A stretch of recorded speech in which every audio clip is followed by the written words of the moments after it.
All right, everybody, welcome. This is a tutorial for Applied Color 1, practical assignment number 1. What you see on the screen here is a sample of what it might look like when it's complete. So we've got a bunch of images that are keeping in with my movement or concept. I also have 3 text, and then I've got a group of 7 swatches. Now, of course, your layout should be more consistent with however you choose to lay out your pieces, and of course, you may have more or less photos. Remember, yours should be tied to your design movement. Mine is completely made up. I chose images that were just similar, so this is only for the purposes of this tutorial, and this is not a physical project. So let's begin. First things first is we're going to need to open up a new document. So once you open it up, you can go File, New.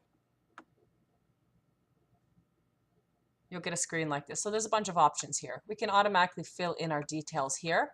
We can look at recent. We have photos, prints. So I would choose print because this is going to be printed. I'm going to choose my width was a 17 and the height was 11. It's inches.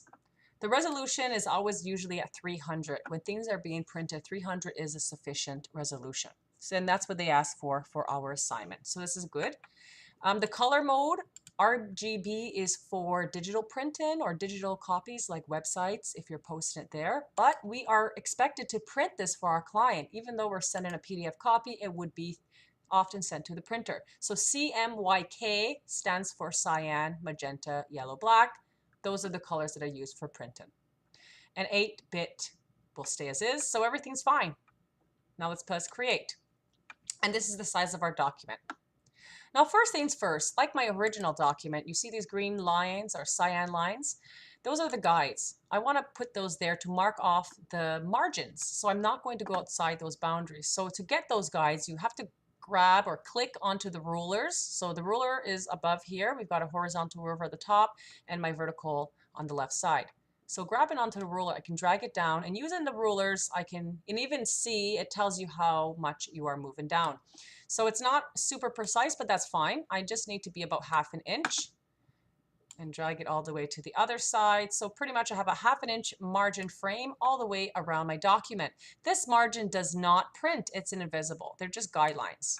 You can add more of them if you really need to line things up and you want them in a certain, a certain alignment. So this can really help you.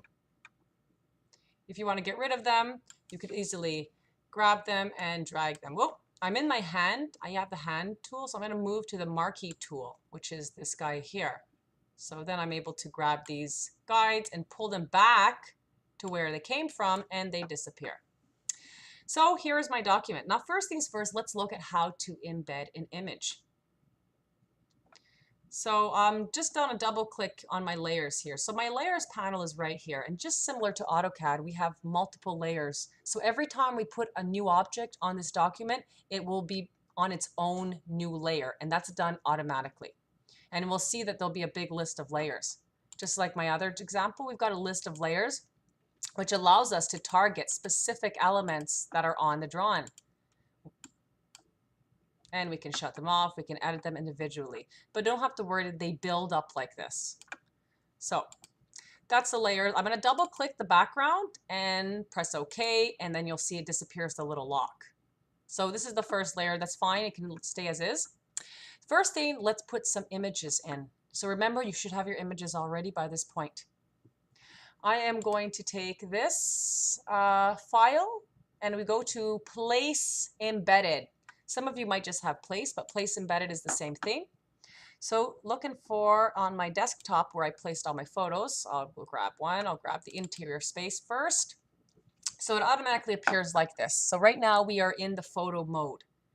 I need to edit this photo. I need to enlarge it. I need to shape it. So if I just grab it and do anything like this, I could skew it and make it unproportional.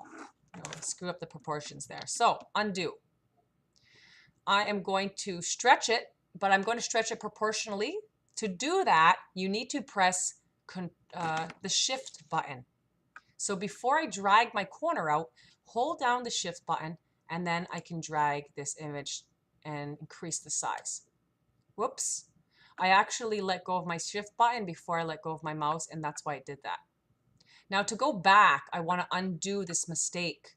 So like I said, there are shortcuts. If you press the control button and Z, the letter Z, at the same time, control Z, it'll go back one step.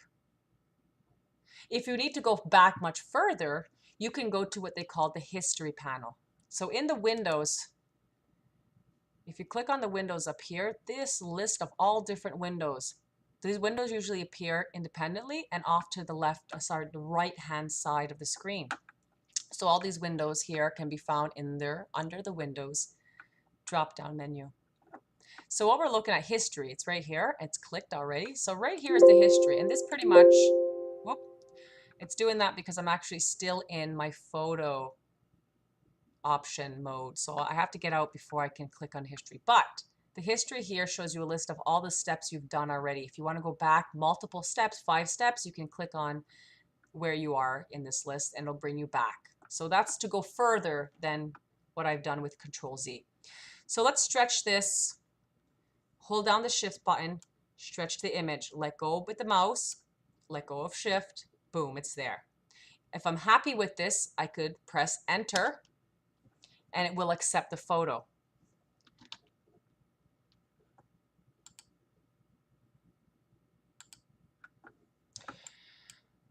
All right, so I'm on the hand tool.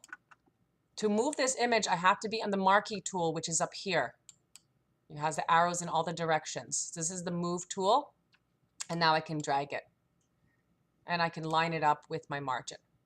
Again, if I want to stretch it, I can just hold down the Shift button, pull out the corner. Let go of the mouse, let go of the Shift button, and it stays in its location. To accept it, you have to accept it before you move on. You're still in photo mode. You either press Enter or you press this little check mark at the top. And that's how we add photos to our Photoshop. And we can continue by placing all the other pieces that we want to place. So here is a piece of flooring. Again, I need to reshape it, so I'm going to click on the corner. I'm going to hold Shift down and then click on the corner and drag it. So hold Shift down and grab the corner and drag it.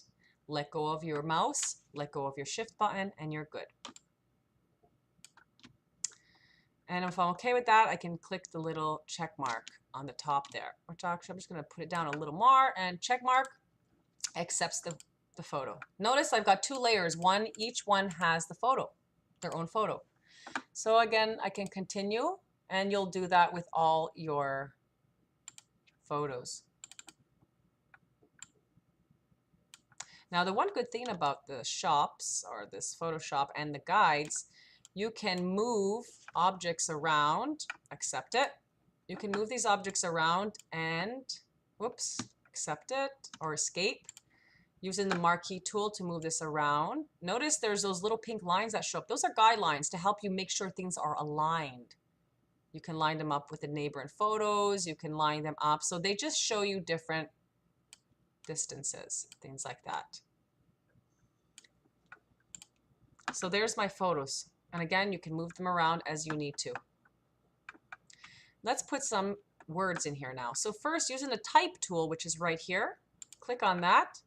Drag it, click somewhere in the spot and drag it and let go. And now you can type. Now I'm going back to my text. My first view here is the first section. This is exactly 100 words, this text. So you can see this is 100 words. This one is 150 and the bottom one is 200. So that just gives you a range of how much text you'll have to fit into your Photoshop document.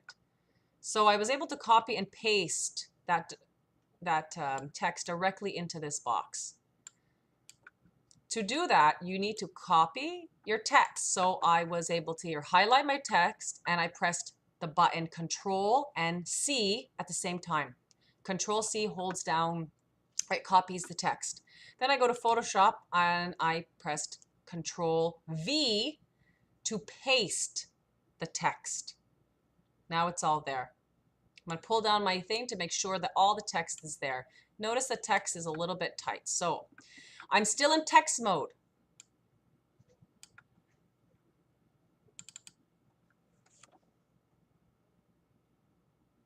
So let me accept it by pressing enter or clicking on the top here. So it's good. Now the problem is, and what I don't want to do is using the marquee tool, I can move the text around the screen. But what I don't want to do is I don't want to try to increase the size of the box with the marquee tool, because this is what happens. Now if I press Control Z to undo my mistake, I can only go back one step. So that's where I go to history. History, I can click, whoops, let me just get out. I can press escape. Actually, to undo this, to not accept my changes, I could press escape and head right back to that one. So, still good. If I need to change the text, I have to use the text tool and go back inside, highlight everything, change the size. Then I can stretch it. And that's how we deal with the text. So actually this size text is quite big. To adjust the text size, using my text tool, I can click on it, I can go inside the text, I can highlight it all, and then I can adjust the size. Size 12 is a good sufficient size. We can pretty much read at that size. So if you need to go small, I say 12 is the smallest. I don't know if they specified presentation in our presentation guide the exact size. So make sure you check on that before you accept it. All right, so that is that, and that's for the text, and that's to add the images. And this is the first part of our tutorial. I'm going to end it here so that our movie is not too long. I will add a second part of this tutorial, which will include adding the color swatches along with the save-in of the document. And accept that, and we're all good.